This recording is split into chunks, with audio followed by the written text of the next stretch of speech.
Welcome to the HOI4 Cup hosted by Strategy Esports. I'm Prussian Prince, the commentator for today's match. You are watching match 6, the semi-finals, between Baddo Spirito and Boost.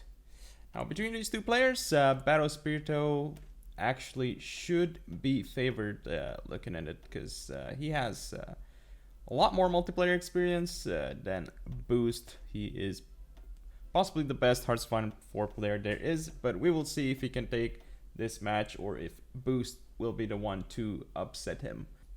To note that, as usual, all videos will be posted on the official Strategy Esports YouTube channel, and you can also visit the website at strategyesports.com for further information on the tournament.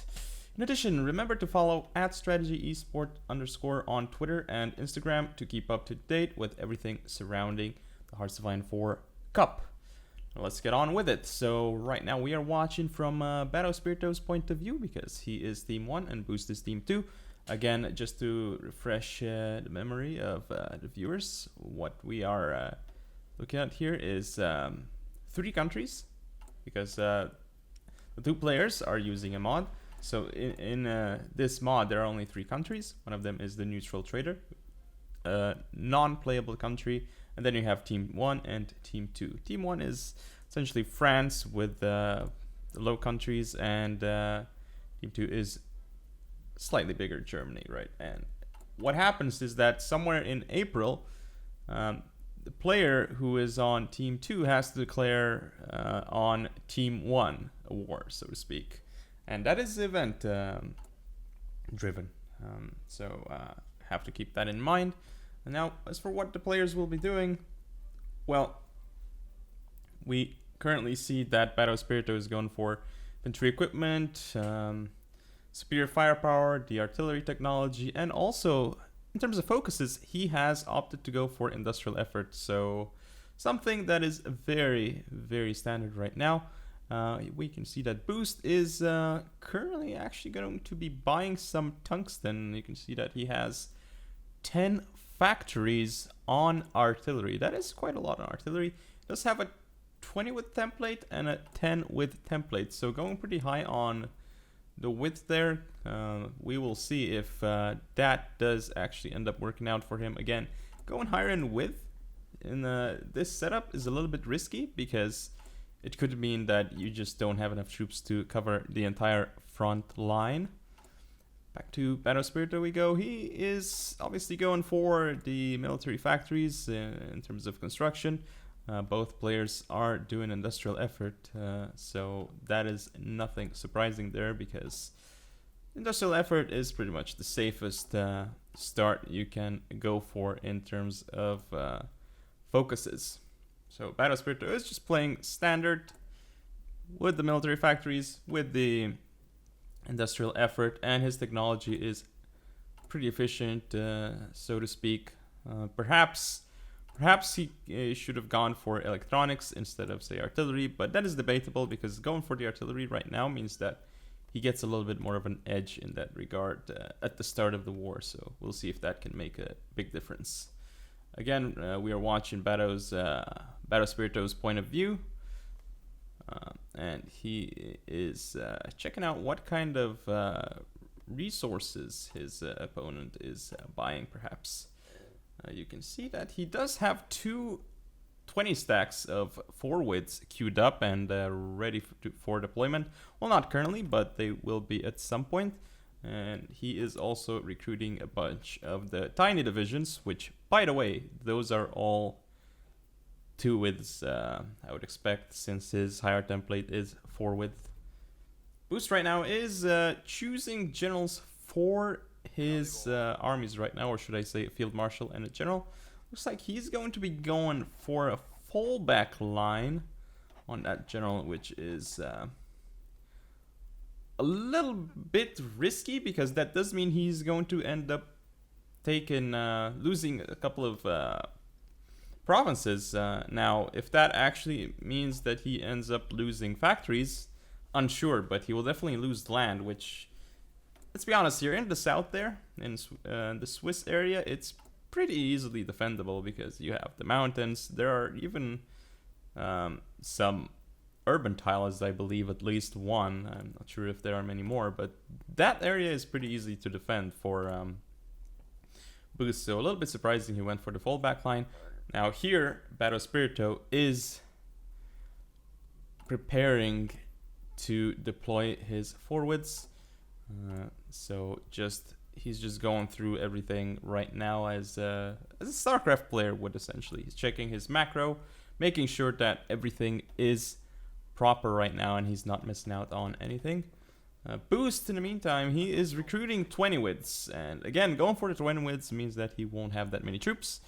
He also only has 5 on artillery right now, so I believe he did end up reducing the artillery, which could be a mistake because he may not have enough pushing power with his units. We'll see if that does actually affect the situation. But artillery definitely is very important in this.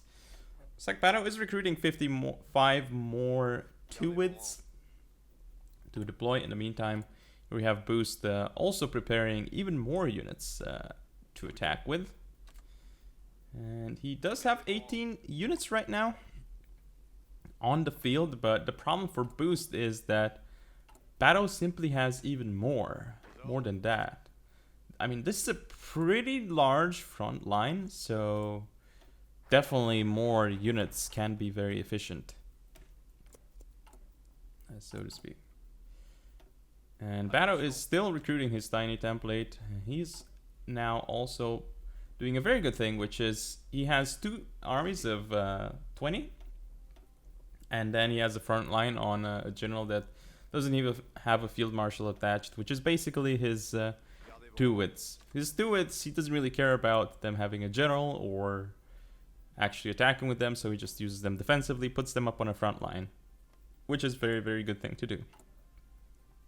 And his 20 widths, well, not 20 widths, but rather 4 widths, he uses himself. Now here is Boost. He actually finished industrial effort right now. We'll see what he goes for. Looks like it is armament effort.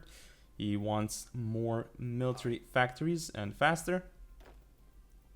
He's also going to end up losing some provinces in the north to Baddo, and you can clearly see that Baddo has a lot more units in the field. It's an advantage of going for 4 widths and 2 widths, because again, with this template you can simply deploy a lot more than normal. And also because there is no division defense in this mod, again, keep in mind that's not a thing, because both players have minus 200% division defense, plus 200% factory output, and plus 200% division speed in this mod.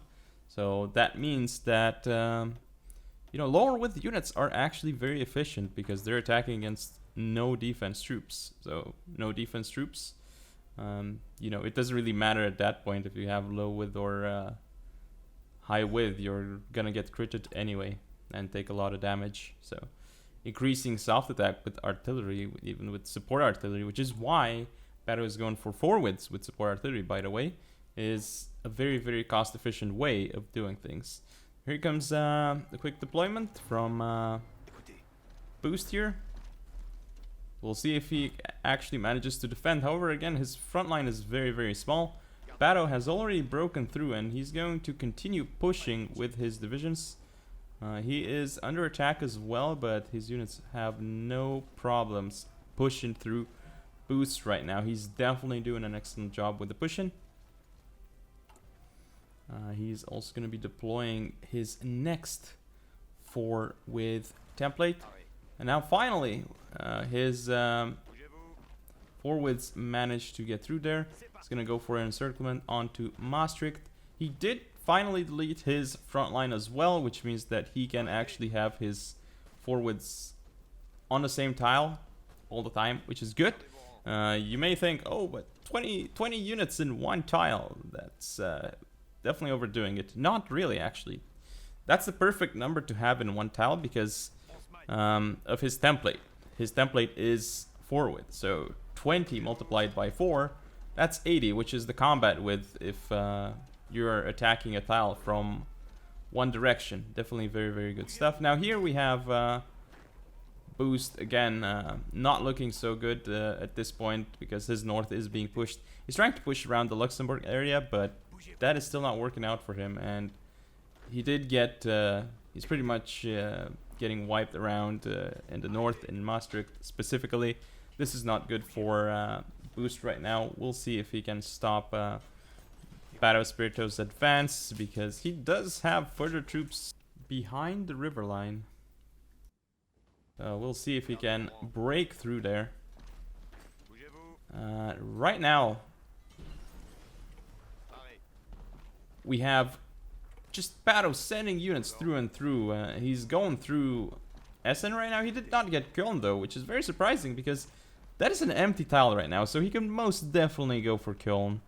But again, Baddo just with a huge breakthrough across the whole line. He just, after taking the north, he just managed to plunge through Boost's nation with just overwhelming numbers, because again, he has a lot of low-wit troops, so once he gets a gap, he can exploit it really quickly, especially because of the division speed boost.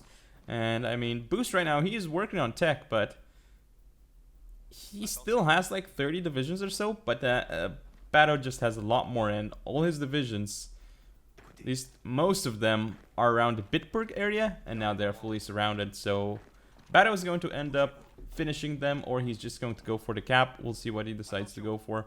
But right now, Boost is in a very, very tough situation right now.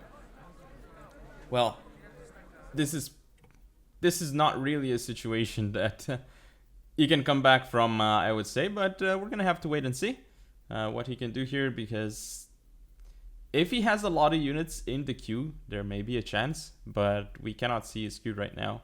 And again, he is losing a lot of troops, and his industry is also down, not doing so hot there as well. Definitely going extremely well for Baddo right now, and he's very close to victory. Just a little bit more pushing that he has to do in order to finish it up. Congratulations to Baddo Spirito for winning the match, and congratulations to Boost. But thank you all for watching. See you next time.